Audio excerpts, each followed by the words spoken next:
Eto guys, natatandaan nyo pa ba ito? Itong taong ito, oh. Ito yung nang hold up. Ito yung nanaksak doon sa kawawa at na pobreng rider natin diyan sa Pilipinas. Nung madaling araw at namatay dahil sa tama ng mga ice pick. Ito po yun. Lehitimo isang didilis po. Legit na siya ay isang didilis. Legit na siya ay supporter ni Inday Sayad.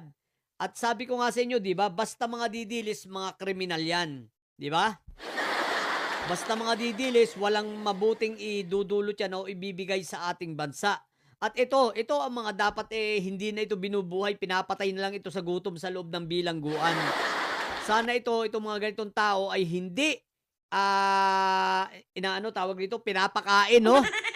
Grabe ka walang hiya, isipin mo yung, nagtatrabaho ng maayos yung tao, wala kang magawa. Sabi ko sa inyo guys, basta mga didilis, yan yung mga snatcher, yan yung mga holdupper, yan yung mga tulak, basta kriminal, didilis yan. Wala ka talagang aasahan sa mga didilis, kriminal talaga ang mga yan. Sigurado yan, di ba? Most of them are criminals. Katulad ng isang ito. O tingnan nyo, ito pa, ang picture na ito, tingnan nyo, o yan. Teka. O yan, nakikita nyo ito, itong taong ito, siya po yun. Ito ay rally ng Maisog sa Liwasang Bonifacio. Ayan, may picture siya. Ayan o, ayan mismo. Ito. O ito nga, isusum natin. Tingnan nyo na lang. O yan siya. So, positive didilis. At kasama sa mga rally, sabi ko sa inyo, kaya mag-iingat kayo sa mga rally-rally na yan ng mga maisog, lalo na pag lalahok ang mga yan, dahil marami sa mga yan ay mga mandurukot. No?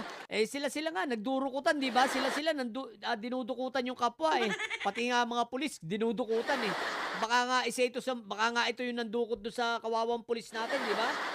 Baka ito rin ang biktima sa kapwa niya didilis. So ayan may hawak pa, Justice for PRRD. What the heck? Didilis talaga no? Ibang klase. So positive guys So basta mga kriminal. So dapat ito talaga ito dapat hindi na binubuhay ito pag makapasok ito sa loob. Dapat ito ay takalan ng takalan, araw-arawin, hanggang sa maubusan ng hininga. 'Di ba? Dapat takalan ito sa loob Hinayupak na ito. Isipin mong nagtatrabaho ng maayos, namamasada, tapos sasaksakan nyo. Guys, kaya ito itong mga didilis, mga pakawala siguro ito ni Sayad, Pakawala ito ng mga Duterte para gumulo ang Pilipinas, para sabihin na hindi safe. Kasi ang dami kong nababalitaan ngayon, iba't ibang krimen no, dahil sa mga didilis na ito. Kaya John Wick, galaw-galaw naman. PNP, galaw-galaw kayo. Nagkakasunod-sunod ang mga ito. Kaya nga maganda, tumutok din kayo sa mga social media. Tingnan nyo mga account ng mga ito. Nako, for sure makakakita kayo. May mga mahuhuli kayo sa mga yan. I-check nyo ang mga account ng mga didilis na yan, lalo yung mga mahilig magbanta sa social media. Nako, puro talagang mga tirador yan, mga magmag na yan, no?